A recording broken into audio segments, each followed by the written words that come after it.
স্বামী প্রেমঘনানন্দের লেখা রামকৃষ্ণের কথা ও গল্প থেকে নেওয়া আজকের বিষয় একমাত্র ঈশ্বরই আপনার। একদিন এক সন্ন্যাসী তার গৃহী শিষ্যকে উপদেশ দিলেন, একমাত্র ঈশ্বর ছাড়া তোমার আপনার কেউ নেই।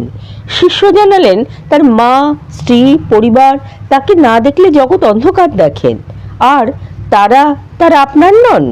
গুরু বললেন, এগুলো তার মনের ভুল, কেউ তার আপনার নন।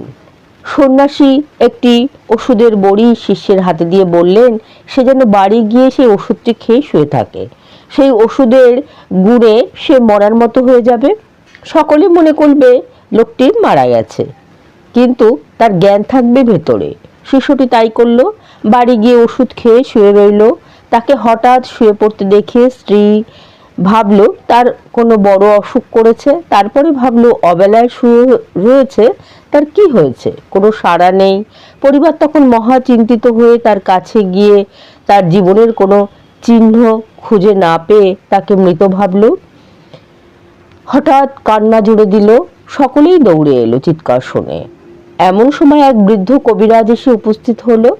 সে কি হয়েছে জানতে চেয়ে যখন বুঝতে পারল তার আর শরীরে কোনো সার নেই, সে মারা গেছে, তখন সে কবিরাজ জানালো যদি কোনো আপত্তি না থাকে তাহলে ছেলেটিকে সে একবার দেখতে পারে। সবের কাছে সে গেল। কবিরাজকে দেখে সকলে কান্না থামলো। পরীক্ষা করে কবিরাজ বলল, ভাবনার কোনো কারণ নেই, সে তাকে বাঁচাতে পারবে। এমন রোগের অব্যর্থ ওষুধ নাকি তার কাছে আছে, সেটা খাইয়ে দিলে এখনই সে জীবন ফিরে পাবে, কিন্তু একটি শর্ত আছে। মারা যাওয়ার কবিরাজ ওই ওষুধের বড়ি বার করে বললেন, আগে রোগী খাওয়ার আগে ওষুধটি অন্য কোনো একজনকে খেতে হবে, কিন্তু সে মরে যাবে। কবিরাজের কথা শুনে সকলে চুপ। প্রথমে কবিরাজ মার কাছে গিয়ে ওষুধটি দিলেন। মা ওষুধটি হাতে নিয়ে নানা কিছু ভাবলেন। অনেক ভেবে চিনতে কাঁদতে কাঁদতে বললেন, আমার আরো কটি ছেলে মেয়ে আছে, এত বড় সংসার, আমি গেলে কি করে হবে?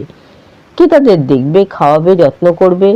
স্ত্রীর কাছে গেলে স্ত্রীও একই কথা বলল, তার সন্তানদের সে না থাকলে দেখার কেউ নেই, তার কপালে যা আছে হবে, কে তা খণ্ডাবে? কবিরাজ আর কেউ নয়, সেই গুরু। শিষ্য শুয়ে শুয়ে সবই শুনছিল। সংসারের অবস্থা দেখে শিষ্য তখন গুরুর সঙ্গে চলে গেল। গুরু বললেন, তোমার আপনার কেবল একজন ঈশ্বর।